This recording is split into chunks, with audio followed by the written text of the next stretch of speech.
Hello അസ്സലാമലൈക്കും, welcome back Ramla's കിച്ചണിലേക്ക് നിങ്ങൾക്ക് എല്ലാവർക്കും സ്വാഗതം. റംലാസ് കിച്ചണിൽ നിന്ന് വന്നിരിക്കുന്ന എല്ലാവർക്കും ഇഷ്ടപ്പെടുന്ന ഒരു കിടുക്കാച്ചി ഒരു പോളയും കൊണ്ടാണ് ഇത് ഞാൻ ഉണ്ടാക്കുന്നത്. നമ്മളെ കടലക്കപ്പരിപ്പില്ലേ, ആ കടലക്കപ്പരിപ്പ് വെച്ചിട്ടാണ് ഞാൻ ഈ പോള ഉണ്ടാക്കുന്നത്. നല്ല സോഫ്റ്റാണ്, അതേപോലെ കഴിക്കാനും നല്ല അടിപൊളിയാണ്. എന്നാൽ ശരി, നമ്മൾ കടലക്കപ്പരിപ്പ് പോള എങ്ങനെയാണ് ഉണ്ടാക്കുന്നത് നമുക്കൊന്ന് പെട്ടെന്ന് തന്നെ നമുക്ക് വീഡിയോയിലേക്ക് പോയിട്ട് കണ്ടു നോക്കാം. വീഡിയോ കാണുന്നതിന് മുമ്പിൽ പ്ലീസ് നിങ്ങൾക്ക് എൻ്റെ വീഡിയോ ഇഷ്ടപ്പെട്ടിട്ടുണ്ടെങ്കിൽ നിങ്ങൾ എനിക്ക് ലൈക്ക് തരണം, സപ്പോർട്ട് തരണം, അതേപോലെ തന്നെ സബ്സ്ക്രൈബ് ചെയ്യുക. എന്നാൽ ശരി, പുതിയ ആരെങ്കിലും കാണുന്നുണ്ടെങ്കിൽ നിങ്ങൾ സബ്സ്ക്രൈബ് ചെയ്ത് ഫുള്ളായിട്ട് വീഡിയോ കാണാൻ നോക്കുക. എന്നാൽ ശരി, വീഡിയോ കാണാം. അതിനുവേണ്ടി നമുക്കൊരു 5 കോഴിമുട്ട എടുത്തിട്ടുണ്ട്. അത് എല്ലാം തന്നെ നമുക്ക് മിക്സിൻ്റെ ജാറിലേക്ക് പൊട്ടിച്ചൊഴിച്ച് കൊടുക്കാം. 5 കോഴിമുട്ടയും ഞാൻ പൊട്ടിച്ചൊഴിച്ച് കൊടുക്കുന്നുണ്ട്. അതിനുശേഷം പിന്നെ ഞാൻ അതിലേക്ക് ചേർത്ത് കൊടുക്കുന്നത് 6 ടീസ്പൂണും നമ്മളെ പഞ്ചസാരയാണ്. 6 ടീസ്പൂണ് പഞ്ചസാരയും ഞാൻ ചേർത്ത് കൊടുത്തിട്ടുണ്ട്.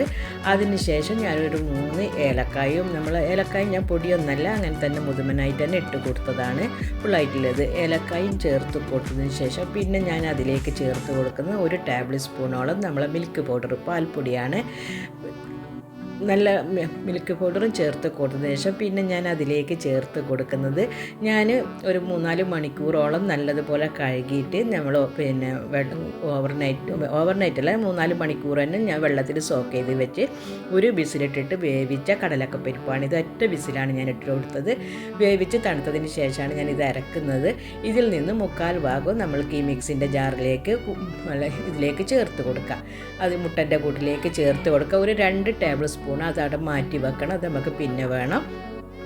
എല്ലാം തന്നെ അത് ചേർത്ത് കൊടുത്ത ശേഷം പിന്നെ ഞാൻ ഇതിലേക്ക് ഒരു കപ്പ് തന്നെ നമ്മൾ സാധാരണ കാച്ചിയിട്ട് തണുത്ത പാലാണ്, നമ്മളെ പാക്കറ്റ് പാൽ നല്ലതുപോലെ തിളപ്പിച്ച് പിന്നെ അത് തണുത്തതിന് ശേഷം അത് ചേർത്ത് കൊടുത്തിട്ടുണ്ട്. എല്ലാം കൂടി ചേർത്ത് കൊടുത്ത ശേഷം നല്ലതുപോലെ തന്നെ ഇത് പേസ്റ്റ് രൂപത്തിൽ അരച്ചെടുക്കണം. നല്ലതുപോലെ തന്നെ അരച്ചെടുക്കുക. നമ്മളെ മിക്സിൻ്റെ പയറിൻ്റെ കൂട്ടൊക്കെ പരിപ്പിൻ്റെ കൂട്ടൊക്കെ ഞാൻ നല്ലതുപോലെ അരച്ച് എടുത്തിട്ടുണ്ട്. ഇനി നമ്മൾക്കൊരു പാത്രം അടുപ്പത്ത് വെക്കാം. അതിൻ്റെ അടിയിലായിട്ട് ഒരു പഴയ ഫ്രൈ പാനോ എന്തെങ്കിലും മൂടിയോ എന്തെങ്കിലും വെക്കണം, കരിഞ്ഞു പോകുന്നതായിട്ടാണ്. അതൊരു പാത്രം അടുപ്പത്ത് വെച്ചാൽ ചൂടായി വരുമ്പോൾ 1.5 ടീസ്പൂണോളം നെയ്യ് ചേർത്ത് കൊടുത്ത് അത് പാത്രമെല്ലാം നല്ലതുപോലെ ചുറ്റിച്ച് എല്ലാ ഭാഗത്തും നെയ്യെത്തുന്ന രൂപത്തിൽ വേണം നമ്മൾക്കിതൊന്ന് ചേർത്ത് കൊടുക്കാൻ. അതിനുശേഷം നമ്മൾ നെയ്യൊക്കെ നല്ലതുപോലെ ചുറ്റിച്ചതിന് ശേഷം നമ്മൾ അരച്ച് വെച്ച നമ്മളെ പരിപ്പിൻ്റെ കൂട്ട് നമുക്കിതിലേക്കൊന്ന് ചേർത്ത് കൊടുക്കാം.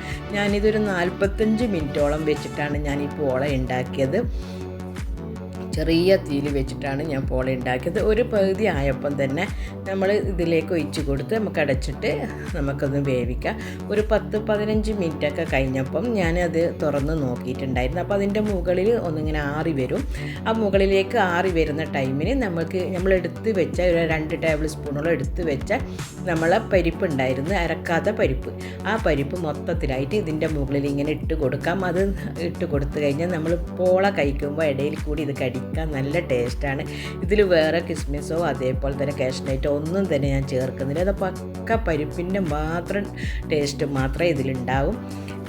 ഇനി നമുക്കിതൊന്ന് അടച്ച് വെക്കാം. അടച്ച് വെച്ചതിന് ശേഷം ഞാനിതാ ഒരു 40-45 മിനിറ്റ് തന്നെ കണക്കായിട്ട് വന്നിട്ടുണ്ടായിരുന്നു. നമ്മളെ പോളൊക്കെ നല്ലതുപോലെ തന്നെ പൊന്തി വന്ന് നല്ലതുപോലെ വെന്തിട്ടുണ്ട്.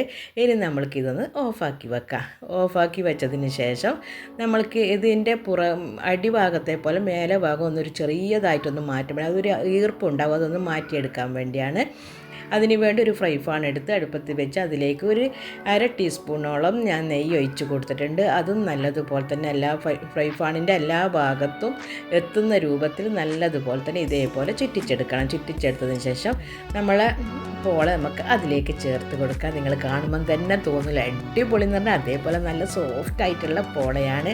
നിങ്ങളെല്ലാവരും ഉണ്ടാക്കി നോക്കണം. അതേപോലെ നോൻപ് നമ്മൾ ഇഫ്താറിനും ഒക്കെ പറ്റുന്ന ഒരു പോള തന്നെയാണ്. ചായക്കും വെറുതെയും ഗസ്റ്റുകൾ വരുമ്പോഴും ഒക്കെ നമുക്ക് ഈ പോള ഉണ്ടാക്കാം. നമുക്ക് പരിപ്പ് വേവിക്കുന്ന സമയം മാത്രമേ ഉള്ളൂ.